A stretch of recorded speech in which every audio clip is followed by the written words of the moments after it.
ದ್ವಿತೀಯ PUCಯಲ್ಲಿ ಸಮಾಜಶಾಸ್ತ್ರವನ್ನು ತೆಗೆದುಕೊಂಡಿರುವ ವಿದ್ಯಾರ್ಥಿಗಳಿಗೆ ಸ್ವಾಗತ. ಈಗ ನೋಡಿ, ಈ ಹಿಂದೆಯೂ ಕೂಡ ಮಾದರಿ ಪ್ರಶ್ನೆ ಪತ್ರಿಕೆಗಳನ್ನು ನಮ್ಮ ಚಾನೆಲ್ನಲ್ಲಿ ಅಪ್ಲೋಡ್ ಮಾಡಿದ್ದೆವು ಉತ್ತರಗಳನ್ನು. ಆದರೆ ಅಲ್ಲಿ ದೀರ್ಘ ಒಂದು ಪ್ರಶ್ನೆಗಳ ಉತ್ತರಗಳನ್ನು ಬರಹ ರೂಪದಲ್ಲಿ ತೋರಿಸಲಿಕ್ಕೆ ಸಾಧ್ಯ ಆಗಿರಲಿಲ್ಲ. ಆದ ಕಾರಣ ಈ ವಿಡಿಯೋದಲ್ಲಿ ನಾವು ಎಲ್ಲ 37 ಪ್ರಶ್ನೆಗಳನ್ನು ಬರಹ ರೂಪದಲ್ಲಿ ನೋಡೋಣ. ಅಂದರೆ ಸಂಪೂರ್ಣ ಉತ್ತರಗಳನ್ನು ನೋಡೋಣ. ಭಾಗ ಎ ಅಲ್ಲಿ ನೋಡಿ, ಯಾವ ವರ್ಷವನ್ನು ಜನಸಂಖ್ಯಾ ವಿಭಜಕ ವರ್ಷವೆಂದು ಕರೆಯುತ್ತೇವೆ? ನೋಡಿ, ಜನಸಂಖ್ಯಾ ವಿಭಜಕ ವರ್ಷ ಅಂತ 1921 ಕರೀತೇವೆ. ನೋಡಿ, ನಿಮಗೆ ಸ್ಪಷ್ಟವಾಗಿ ಕಾಣಬೇಕಂದ್ರೆ ಮಿನಿಮಮ್ 360 ಪಿಕ್ಸೆಲ್ನಲ್ಲಿ ಇಟ್ಕೊಂಡು ನೋಡಿ. ಯೂಟ್ಯೂಬ್ನಲ್ಲಿ ಸೆಟ್ಟಿಂಗ್ ಇರುತ್ತೆ. ಇನ್ನು ಕಾಸ್ಟ್ ಆ್ಯಂಡ್ ರೇಸ್ ಇಂಡಿಯಾ ಗ್ರಂಥವನ್ನು ಬರೆದವರು ಯಾರು? GS ಗುರ್ರೆ. ಸುಲಭ್ ಇಂಟರ್ನ್ಯಾಷನಲ್ ಸಂಸ್ಥೆಯ ಸಂಸ್ಥಾಪಕರು ಡಾಕ್ಟರ್ ಬಿಂದೇಶ್ವರ್ ಪಾಠಕ್. ಹಿಂದೂ ಅವಿಭಕ್ತ ಕುಟುಂಬದ ಮುಖ್ಯಸ್ಥನನ್ನು ಏನೆಂದು ಕರೆಯುತ್ತೇವೆ? ಕರ್ತ. ಕಿಶನ್ಗರಿ ಗ್ರಾಮವನ್ನು ಅಧ್ಯಯನ ಮಾಡಿದವರು ಮೆಕ್ಕಿಮ್ ಮೆರಿಯಟ್. ಇನ್ನು ಕೆಳಗಿನ ಆವರಣದಲ್ಲಿ ಕೊಟ್ಟರು ಸರಿಯಾದ ಉತ್ತರಗಳನ್ನು ಆರಿಸಿ ಬರೆಯಿರಿ ಅಂತಿದೆ. ಅಚ್ಚಿಲ್ ಗಿಲಿಯಾರ್ಡ್ ರವರು ಡೆಮೋಗ್ರಫಿ ಎಂಬ ಪದವನ್ನು ಬಳಸಿದವರು. ಶಿಕ್ಷಣ, ಸಂಘಟನೆ ಮತ್ತು ಹೋರಾಟ ಇವು ಡಾಕ್ಟರ್ BR ಅಂಬೇಡ್ಕರ್ ಅವರ ತ್ರಿವಳಿ ಸೂತ್ರಗಳಾಗಿವೆ. ನೋಡಿ, ಇದು ಬಹಳ ಇಂಪಾರ್ಟೆಂಟ್, ಅನೇಕ ಸರಿ ಕೇಳ್ತಾರೆ. ಪುಷ್ಕರ ವಾರ್ಷಿಕ ಜಾತ್ರೆ ರಾಜಸ್ಥಾನ ರಾಜ್ಯದಲ್ಲಿ ನಡೆಯುತ್ತದೆ. ನೋಡಿ, ಪುಷ್ಕರ ಜಾತ್ರೆಯ ಬಗ್ಗೆ ಬರೆಯಿರಿ ಅಂತ ದೊಡ್ಡ ಪ್ರಶ್ನೆ ಕೂಡ, ಲಾಂಗ್ ಆನ್ಸರ್ ಕೂಡ ಕೇಳ್ತಾರೆ. ಭಾರತದಲ್ಲಿ ಸಾಮಾಜಿಕ ಚಳವಳಿ ಕೃತಿಯನ್ನು ರಚಿಸಿದವರು MSA ರಾವ್. MG ನರೇಗಾ ಜಾರಿಯಾದ ವರ್ಷ 2005. ಮಹಾತ್ಮ ಗಾಂಧಿ ನರೇಗಾ. ಇನ್ನು ಹೊಂದಿಸಿ ಬರೆಯಿರಿ. ನೋಡಿ, ಒಡಲೆ ತುಡಿತಕ್ಕೆ ಕೇಡು ಮಂಜುನಾಥ್ ಅದ್ದೆ. ಇಲ್ಲಿ ಏನು ಮಾಡಿದ್ದಾರೆ ಅಂದರೆ ಅವರು ಆಲ್ರೆಡಿ ಹೊಂದಿಸಿ ಕೊಟ್ಬಿಟ್ಟಿದ್ದಾರೆ ನಿಮಗೆ. ಇಲ್ಲಿ 1, 2, 3 ಅಲ್ಲ, ಇವು ಆ್ಯಕ್ಚುಲಿ ಹೊಂದಿಸಿ ಕೊಟ್ಟಿದ್ದಾರೆ. ಹಿಂದುಳಿದ ಹಿಂದೂಗಳು GS Gurre. Karuna trust doctor H Sudarshan. TRP ದೂರದರ್ಶನ ಅಳತೆ ಬಿಂದು. ಅಂದರೆ ನೋಡಿ, ಆ ಕಾರ್ಯಕ್ರಮ ಅಷ್ಟು TRP ಇದೆ, ಈ TRP ಇದೆ ಅಂತ ಕೇಳ್ತಾ ಇದ್ದಾರೆ ನೀವು. ಈಗೆಲ್ಲ ಬಿಗ್ ಬಾಸ್ ಭಾಳ TRP ಇದೆ ಅಂತೆಲ್ಲ ಹೇಳ್ತಾರೆ. ಕಾಗೋಡು ಸತ್ಯಾಗ್ರಹ ಶಿವಮೊಗ್ಗ ಜಿಲ್ಲೆ. ಹಿಂದೂ ಪದವನ್ನು ಪರಿಚಯಿಸಿದವರು ಯಾರು? ನೋಡಿ, ಒಂದು ಪದ ಅಥವಾ ಒಂದು ವಾಕ್ಯದಲ್ಲಿ ಉತ್ತರಿಸುವುದು. ಅರಬ್ಬರು. ಕರ್ನಾಟಕದ ಪ್ರಸ್ತುತ ಹಿಂದುಳಿದ ವರ್ಗಗಳ ಆಯೋಗದ ಅಧ್ಯಕ್ಷರು ಯಾರು? ಮಧುಸೂದನ್ R ನಾಯಕ್. ಸಂವದ್ ಕೌಮುದಿ ವಾರ್ತಾ ಪತ್ರಿಕೆಯನ್ನು ಆರಂಭಿಸಿದವರು ರಾಜಾರಾಮ್ ಮೋಹನ್ ರಾಯ್. ನೋಡಿ, ಇಸ್ವಿ 1921. ಭೀಮ್ಸೇನ್ ಸಂಘಟನೆ ಸ್ಥಾಪಕರು ಯಾರು? B ಶ್ಯಾಮ್ ಸುಂದರ್. ಸಂಸ್ಕೃತಾನುಕರಣ ಅಂದ್ರೇನು?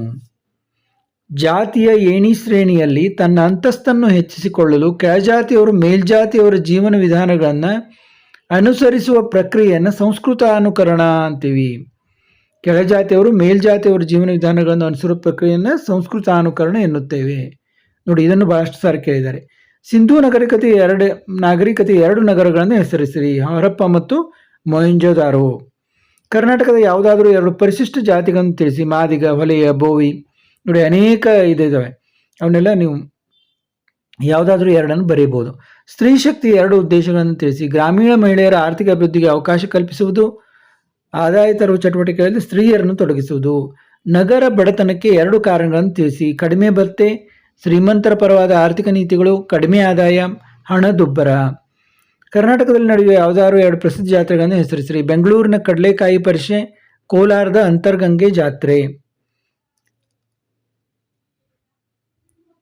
ಕಾಗೋಡು ರೈತ ಹೋರಾಟಕ್ಕೆ 2 ಕಾರಣಗಳನ್ನು ತಿಳಿಸಿ. ಭೂ ಮಾಲೀಕರಿಂದ ಗೇಣಿದಾರರ ಶೋಷಣೆ, ಅಧಿಕ ಪ್ರಮಾಣದ ಪಾಲು ಕೊಡಲು ನಿರಾಕರಣೆ.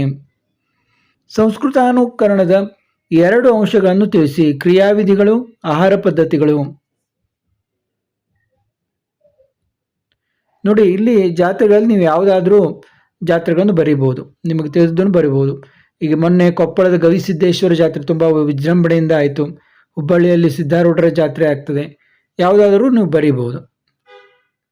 ಆಧುನೀಕರಣ ಎಂದರೇನು? ಡೇನಿಯಲ್ ಲರ್ನರ್ ಅವರ ಪ್ರಕಾರ ಆಧುನೀಕರಣ ಸಾಮಾಜಿಕ ಪರಿವರ್ತನೆಯ ಪ್ರಕ್ರಿಯೆಯಾಗಿದ್ದು, ಕಡಿಮೆ ಅಭಿವೃದ್ಧಿ ಹೊಂದಿರುವ ದೇಶಗಳು ಹೆಚ್ಚು ಅಭಿವೃದ್ಧಿ ಹೊಂದಿದ ದೇಶಗಳ ಸಾಮಾನ್ಯ ಗುಣಲಕ್ಷಣಗಳನ್ನು ಸ್ವೀಕರಿಸಿಕೊಳ್ಳುವ ಪ್ರವೃತ್ತಿಯಾಗಿದೆ. ಇನ್ನು ಭಾಗ ಸಿ ಯಲ್ಲಿ ನೋಡಿ, ಕೆಳಗಿನ ಯಾವುದಾದ್ರೂ 5 ಪ್ರಶ್ನೆಗಳಿಗೆ ಪ್ರತಿಯೊಂದಕ್ಕೂ 15 ರಿಂದ 20 ವಾಕ್ಯಗಳಲ್ಲಿ ಉತ್ತರಿಸಿ. ಡಾಕ್ಟರ್ BS ಗುಹಾರ್ ಅವರು ವರ್ಗೀಕರಿಸಿದ ಜನಾಂಗೀಯ ಸಮೂಹಗಳನ್ನು ಕುರಿತು ವಿವರಿಸಿ. ನೋಡಿ, ಡಾಕ್ಟರ್ BS ಗುಹಾರ್ ಅವರು ವರ್ಗೀಕರಿಸಿದ ಜನಾಂಗೀಯ ಒಂದು ಸಮೂಹಗಳು ಒಂದೊಂದು ಲೈನ್ ಹೇಳಿದ್ರು ಸಾಕು ನೀವು. ನಿಗ್ರಿಟೋ, ಪ್ರೋಟೋ ಆಸ್ಟ್ರೋಲಾಯ್ಡ್, ಮಂಗೋಲಾಯ್ಡ್, ಮೆಡಿಟರೇನಿಯರು, ಪಶ್ಚಿಮ ಬ್ರಾಕಿಸೆಫೆಲರು. ನೋಡಿ ತುಂಬ ದೊಡ್ಡದಾಗೋದ್ರಿಂದ ನಾನು ಸ್ವಲ್ಪ ಫಾಸ್ಟಾಗಿ ಹೋಗ್ತೀನಿ, ನೋಡ್ತಾ ಹೋಗಿ. ಅಲ್ಲಲ್ಲಿ ಸ್ಕ್ರೀನ್ಶಾಟು ತಗೋಬೋದು ನೀವು. ನಾರ್ಡಿಕ್, ಜಾಸ್ತಿ ಪಿಕ್ಸೆಲ್ನಲ್ಲಿ ಇಟ್ಕೊಳ್ಳಿ, ವಿಡಿಯೋ ಕ್ವಾಲಿಟಿ ಚೆನ್ನಾಗಿ ಇಟ್ಕೊಳ್ಳಿ. ಪರಿಶಿಷ್ಟ ಜಾತಿಗಳ ಕಲ್ಯಾಣಕ್ಕಾಗಿ ಕೈಗೊಳ್ಳಲಾದ ಅಭಿವೃದ್ಧಿ ಕಾರ್ಯಗಳನ್ನು ವಿವರಿಸಿ. ನೋಡಿ, ಅಭಿವೃದ್ಧಿ ಕಾರ್ಯಗಳೇನೇನು? ಪರಿಶಿಷ್ಟ ಜಾತಿ ಕಲ್ಯಾಣಕ್ಕಾಗಿ ರಾಷ್ಟ್ರೀಯ ಆಯೋಗದ ನೇಮಕ, ಶೈಕ್ಷಣಿಕ ಅವಕಾಶಗಳು, ಆರ್ಥಿಕ ಅವಕಾಶಗಳ ವಿಸ್ತರಣೆ, ಉದ್ಯೋಗ ಅವಕಾಶಗಳ ವಿಸ್ತರಣೆ ಮತ್ತು ಮೀಸಲಾತಿ. ಪಂಚವಾರ್ಷಿಕ ಯೋಜನೆಗಳ ಮೂಲಕ ಪರಿಶಿಷ್ಟ ಜಾತಿಗಳ ಕಲ್ಯಾಣ. ನೋಡಿ, SCP ವಿಶೇಷ ಘಟಕ ಯೋಜನೆ, SCA ವಿಶೇಷ ಕೇಂದ್ರ ನೆರವು, SCO ಪರಿಶಿಷ್ಟ ಜಾತಿ ಅಭಿವೃದ್ಧಿ ನಿಗಮ. ಮಹಿಳಾ ಸಬಲೀಕರಣದ ಕಾರ್ಯತಂತ್ರಗಳನ್ನು ವಿವರಿಸಿ. ನೋಡಿ, ಮಹಿಳಾ ಸಬಲೀಕರಣ ಕಾರ್ಯತಂತ್ರಗಳು, ಇವನ್ನ ಚೆನ್ನಾಗಿ ನೀವು ಇದನ್ನು ಮಾಡ್ಕೋಬೇಕು. ಭಾಳಷ್ಟು ಸಲ ನಿಮಗೆ ಪ್ರಬಂಧ ಬರೀಲಿಕ್ಕೂ ಕೇಳ್ತಾರೆ ಮಹಿಳಾ ಸಬಲೀಕರಣದ ಬಗ್ಗೆ. ಕಾನೂನಾತ್ಮಕ ಪ್ರಬಂಧ ತಂತ್ರಗಳು, ಸಾಮಾಜಿಕ ತಂತ್ರಗಳು, ಆರ್ಥಿಕ ತಂತ್ರಗಳು, ರಾಷ್ಟ್ರೀಯ ಮಹಿಳಾ ಆಯೋಗ. ಅವಿಭಕ್ತ ಕುಟುಂಬದ ಅನುಕೂಲಗಳನ್ನು ವಿವರಿಸಿ. ನೋಡಿ, ಅವಿಭಕ್ತ ಕುಟುಂಬದ ಅನುಕೂಲಗಳು ಏನೇನು? ಆರ್ಥಿಕ ಅನುಕೂಲ, ಸದಸ್ಯರ ಸಂರಕ್ಷಣೆ, ಮನರಂಜನೆ, ವ್ಯಕ್ತಿತ್ವ ವಿಕಾಸ, ಸಮಾಜವಾದದ ಪರಿಕಲ್ಪನೆ. ನೋಡಿ, ಇನ್ನು ನರಸಿಂಗನ್ ರವರ ಅವಿಭಕ್ತ ಕುಟುಂಬದ ಬಗ್ಗೆ ಟಿಪ್ಪಣಿ ಬರೆಯಿರಿ. ಗ್ರಾಮ ಪಂಚಾಯತ್ ಕಾರ್ಯಗಳನ್ನು ಬರೆಯಿರಿ. ನೋಡಿ, ನೀವು ಸ್ಕ್ರೀನ್ಶಾಟು ತಗೋಬಹುದು. ನೆಕ್ಸ್ಟ್, ಗ್ರಾಮ ಪಂಚಾಯತಿಯ ಕಾರ್ಯಗಳನ್ನು ಬರೆಯಿರಿ. ನೋಡಿ, ಗ್ರಾಮ ಪಂಚಾಯತಿಯ ಕಾರ್ಯಗಳು.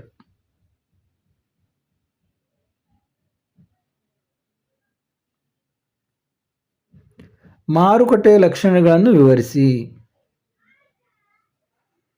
ನೋಡಿ, ಮಾರುಕಟ್ಟೆ ವಸ್ತುಗಳನ್ನು ಕೊಳ್ಳುವ ಮಾರುವ ಸ್ಥಳ, ಕೇವಲ ಭೌತಿಕ ಪ್ರದೇಶವಾಗಿಲ್ಲ. ಮಾರುಕಟ್ಟೆ ಒಂದು ರೀತಿಯ ವ್ಯಾಪಾರ ಅಥವಾ ವಾಣಿಜ್ಯ ಚಟುವಟಿಕೆ, ಆರ್ಥಿಕ ಚಟುವಟಿಕೆ ಮತ್ತು ಸಂಸ್ಥೆಗಳ ಸಮಗ್ರವಾದ ಚಿತ್ರಣ. ಮ್ಯಾಕ್ ಡೊನಾಲ್ಡೀಕರಣದ ಇವೆಲ್ಲ ಆಯಿತು. ಇನ್ನು 32ನೇ ನೋಡಿ, ಮ್ಯಾಕ್ ಡೊನಾಲ್ಡೀಕರಣದ 5 ಮಾರ್ಗದರ್ಶಕ ತತ್ವಗಳನ್ನು ವಿವರಿಸಿ. ನೋಡಿ, ಈ ತತ್ವಗಳು ಗೊತ್ತಿರಬೇಕು ನಿಮಗೆ. ಒಂದೊಂದು ಲೈನು ಏನಾದರೂ ಎಕ್ಸ್ಪ್ಲೇನ್ ಮಾಡ್ಬೋದು ನೀವು ಗೊತ್ತಿದ್ರೆ. ದಕ್ಷತೆ, ಲೆಕ್ಕಾಚಾರ, ಪ್ರಮಾಣಬದ್ಧತೆ ಮತ್ತು ಏಕರೀತಿಯ ಸೇವೆ, ಸ್ವಯಂ ಚಾಲನೆಯ ಮೂಲಕ ನಿಯಂತ್ರಣ, ಅತಿಯಾದ ವೈಚಾರಿಕತೆ.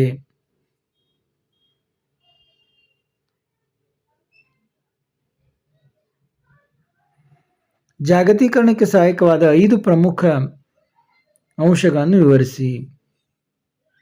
ನೋಡಿ, ಮಾಹಿತಿ ಮತ್ತು ಸಂವಹನ ತಂತ್ರಜ್ಞಾನದ ಪ್ರಗತಿ, ಮಾಹಿತಿಗಳ ನಿರಂತರವು, ಜ್ಞಾನಾಧಾರಿತ ಸಮಾಜ, ಬಹುರಾಷ್ಟ್ರೀಯ ಕಂಪನಿಗಳು, ವಿದ್ಯುನ್ಮಾನ ಆರ್ಥಿಕತೆ. ಇನ್ನು ಭಾಗ ಡಿಯಲ್ಲಿ ಕೆಳಗಿನ ಯಾವುದಾದರೂ 2 ಪ್ರಶ್ನೆಗಳಿಗೆ ಪ್ರತಿಯೊಂದಕ್ಕೂ 30 ವಾಕ್ಯಗಳಲ್ಲಿ ಉತ್ತರಿಸಿ ಎಂದಿದ್ದಾರೆ. ರಾಷ್ಟ್ರೀಯ ಭಾವೈಕ್ಯತೆಯನ್ನು ವ್ಯಾಖ್ಯಾನಿಸಿ. ರಾಷ್ಟ್ರೀಯ ಭಾವೈಕ್ಯತೆಯನ್ನು ಸಾಧಿಸುವಲ್ಲಿ ಎದುರಾಗುವ ಸವಾಲುಗಳನ್ನು ವಿವರಿಸಿ. ನೋಡಿ, ರಾಷ್ಟ್ರೀಯ ಭಾವೈಕ್ಯತೆಯನ್ನು ವ್ಯಾಖ್ಯಾನ ಮಾಡಬೇಕು, ಆಮೇಲೆ ಸವಾಲುಗಳನ್ನು ವಿವರಿಸಬೇಕು. ನೋಡಿ, ಪ್ರಾಂತೀಯವಾದ, ಕೋಮುವಾದ, ಭಾಷಾವಾದ, ಉಗ್ರವಾದ ಮತ್ತು ಭಯೋತ್ಪಾದನೆ, ಅವುಗಳ ಬಗ್ಗೆ 1-2 ಲೈನ್ ನೀವು ವಿವರಿಸ್ಕೋತಾ ಹೋದರೆ ಆರಾಮಾಗಿ ಉತ್ತರವನ್ನು ನೀವು ನೀಡಬಹುದು. ಇನ್ನು ಪರಿಶಿಷ್ಟ ಪಂಗಡಗಳ ಸಮಸ್ಯೆಗಳನ್ನು ವಿವರಿಸಿ.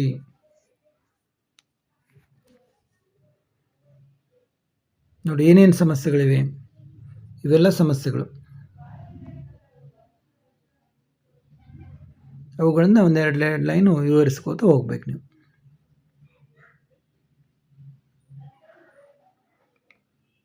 ಇನ್ನು ರೈತರ ಆತ್ಮಹತ್ಯೆಯನ್ನು ತಡೆಗಟ್ಟಲು ಸರ್ಕಾರ ಕೈಗೊಂಡ ಕ್ರಮಗಳನ್ನು ವಿವರಿಸಿ. ನೋಡಿ, ಇವೆಲ್ಲ ಕ್ರಮಗಳು ನೆನಪಿರ್ಬೇಕು ನಿಮಗೆ. ಅವನ್ನೇ ಆಮೇಲೆ 1-1 ಲೈನು ಬರೀಬೋದು ಅದರ ಬಗ್ಗೆ.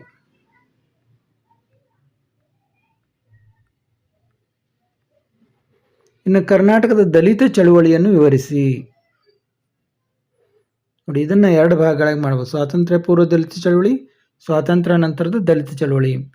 ಸ್ವಾತಂತ್ರ್ಯ ಪೂರ್ವ ದಲಿತ ಚಳವಳಿ ಯಾರ್ಯಾರು? ಬಸವೇಶ್ವರ ಮತ್ತು ದಲಿತ ಚಳವಳಿ, ಹಳೆ ಮೈಸೂರು ಪ್ರಾಂತ್ಯದ ದಲಿತ ಚಳವಳಿ, ಮುಂಬೈ ಕರ್ನಾಟಕ ದಲಿತ ಚಳವಳಿ. ಸ್ವಾತಂತ್ರ್ಯ ನಂತರದಲ್ಲಿ ಭೀಮಸೇನಾ ದಲಿತ ಸಂಘರ್ಷ ಸಮಿತಿ.